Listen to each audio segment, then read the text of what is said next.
कभी अस्पताल तो कभी चर्च तो कभी मस्जिद बन रही है मिसाइलों का निशाना। जुम्मे की नमाज पढ़ने गए लोगों पर फिर बरसे बम। हमास ने 2 अमेरिकी बंधकों को किया आजाद। जो बाइडेन बोले अगले 24 घंटे में गाजा को पहुंचेगी मदद। दोस्तों, इजराइल फिलिस्तीन या कहें इजराइल हमास युद्ध थमने का नाम नहीं ले रहा है। हर रोज सैकड़ों लोग इस जंग में मौत का शिकार बन रहे हैं। ताजा अपडेट्स के अनुसार इजरायली मिसाइलों ने इस बार गाजा की एक मस्जिद को अपना निशाना बनाया है। दूसरी तरफ हमास ने 2 अमेरिकी बंधकों को आजाद किया है। साथ ही इराक के पीएम अमन कायम करने के इरादे से शांति शिखर सम्मेलन का हिस्सा बनने पहुंचे हैं। बाइडेन ने गाजा में मदद पहुंचाने को लेकर एक बड़ी बात कही है, लेकिन हकीकत में तो अभी तक किसी को मदद नहीं मिल पाई है। तो आखिर गाजा के लोगों को मदद मिलने में इतनी देर क्यों लग रही है? क्या वजह है कि इजराइल राफा बॉर्डर खोलने में इतना कतरा रहा है? और इस युद्ध को लेकर दुनिया के बड़े नेताओं का रुख क्या है? ये सब कुछ आज हम आपको इस वीडियो में बताने वाले हैं, इसलिए इसे अंत तक जरूर देखिएगा। दोस्तों, इजराइल फिलिस्तीन युद्ध में हर रोज हमें कोई ना कोई बुरी खबर सुनने को मिल रही है। रोज सुबह हम उठते हैं तो पता चलता है कि इस बार इस इलाके में बम गिराए गए और इतने लोग मारे गए। अभी मिले अपडेट से पता चल रहा है कि इजरायली मिसाइलों ने इस बार गाजा की एक मस्जिद को अपना निशाना बना लिया है। दरअसल जुम्मे की नमाज अदा करने के लिए काफी सारे लोग मस्जिदों में पहुंचे थे। बस इसी चीज का फायदा उठाकर इजरायली सैनिकों ने पश्चिमी गाजा की एक मस्जिद पर एयर स्ट्राइक शुरू कर दी और कुछ ही पलों में मस्जिद धूल के गुब्बार और लाशों के ढेर में बदल गई। हर रोज गाजा और इजराइल के लोगों पर इस तरह बम और मिसाइल की बारिश हो रही है और यह युद्ध है कि थमने का नाम नहीं ले रहा। हालांकि दुनिया भर के बड़े बड़े नेता इस लड़ाई को रुकवाने और युद्ध खत्म करवाने की कोशिश में लगे हुए हैं। इसी कोशिश में अभी इराक के प्रधानमंत्री मोहम्मद शिया अल सुदानी मिस्र के कायरो शहर में शांति शिखर सम्मेलन का हिस्सा बनने के लिए पहुंचे हैं। बहुत से देश इस लड़ाई को खत्म करवाना चाहते हैं क्योंकि इससे वर्ल्ड इकोनॉमी पर बहुत बुरा असर पड़ रहा है। इस सब के बीच अमेरिका के प्रेसिडेंट जो बाइडेन ने इस युद्ध को लेकर बड़ी बात कही है और अपनी बातों में उन्होंने आतंकवादी संगठन के साथ साथ रूस के राष्ट्रपति पुतिन को सीधा निशाना बनाया है। शुक्रवार को एक प्रेस वार्ता के दौरान जो बाइडेन ने साफ शब्दों में कहा कि हमें हमास जैसे आतंकवादी संगठन और पुतिन जैसे तानाशाहों को किसी भी हाल में जीतने नहीं देना है। साथ उन्होंने इनडायरेक्टली रूस यूक्रेन वार का संदर्भ लेते हुए भी रूस को टारगेट किया। आपको बता दें कि यह प्रेस वार्ता जो बाइडेन ने 2 अमेरिकी बंधकों के छूटने के बाद की थी। दरअसल हमास ने जिन 200 लोगों को बंदी बनाया हुआ है उसमें कुछ अमेरिकी नागरिक भी हैं। इसलिए अमेरिका जंग शुरू होने से पहले ही से दिन अपने नागरिकों को हमास के चंगुल से छुड़ाने में लगा हुआ है और इस कोशिश में उसे एक बड़ी कामयाबी मिली है, जहां हमास ने 2 अमेरिकी बंधक, एक मां और बेटी को आजाद कर दिया है। राष्ट्रपति जो बाइडेन ने दोनों मां बेटी से खुद बात की और उन्हें आश्वासन दिया कि अमेरिकी सरकार उनकी हर तरह से मदद करने के लिए तैयार है।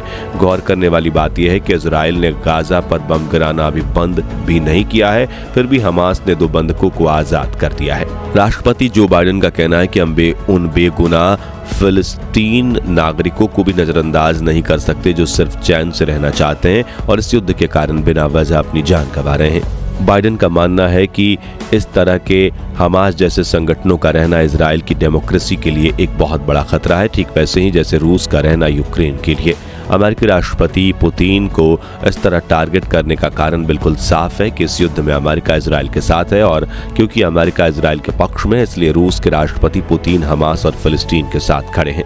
दरअसल इस युद्ध के शुरू होते ही पुतिन ने इस बात को साफ कर दिया था कि वो इस लड़ाई में फिलिस्तीन और हमास के साथ हैं।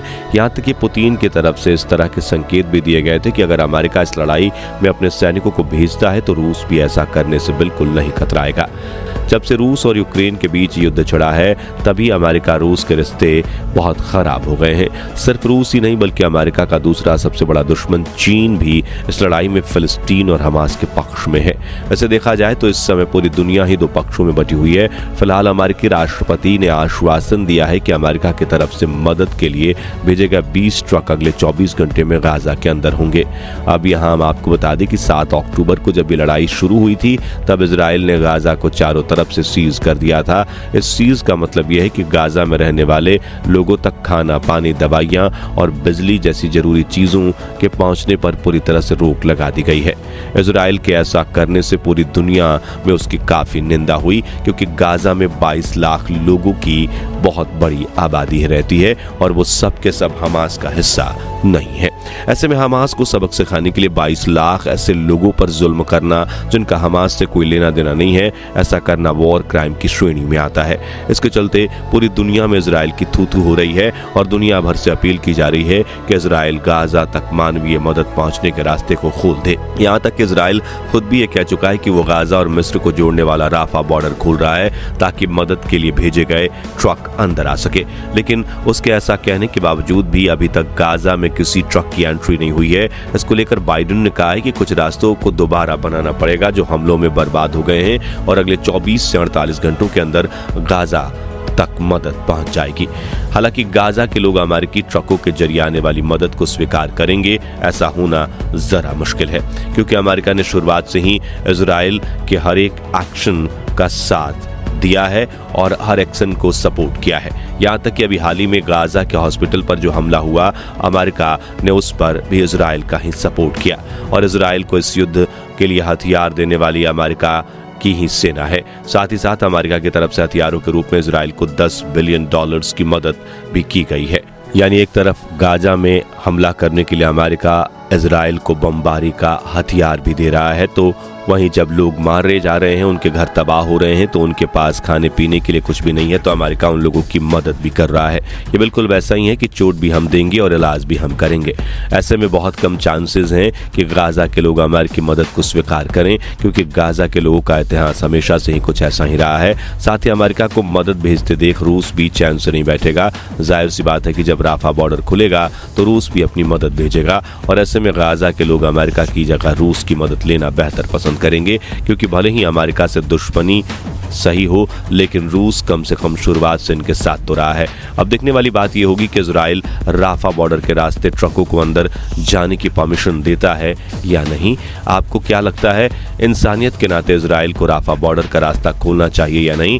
कमेंट करके अपनी राय जरूर शेयर करें। बाकी दोस्तों, हमारी आज के इस वीडियो में बस इतना ही था। वीडियो अच्छी लगी हो तो इसे लाइक और शेयर जरूर करना, और अगर आप हमारे फेसबुक पेज पर नए हैं तो पेज को फॉलो भी जरूर करें। मिलते हैं जल्दी एक और ही इंटरेस्टिंग वीडियो में, तब तक के लिए गुड बाय, जय हिंद।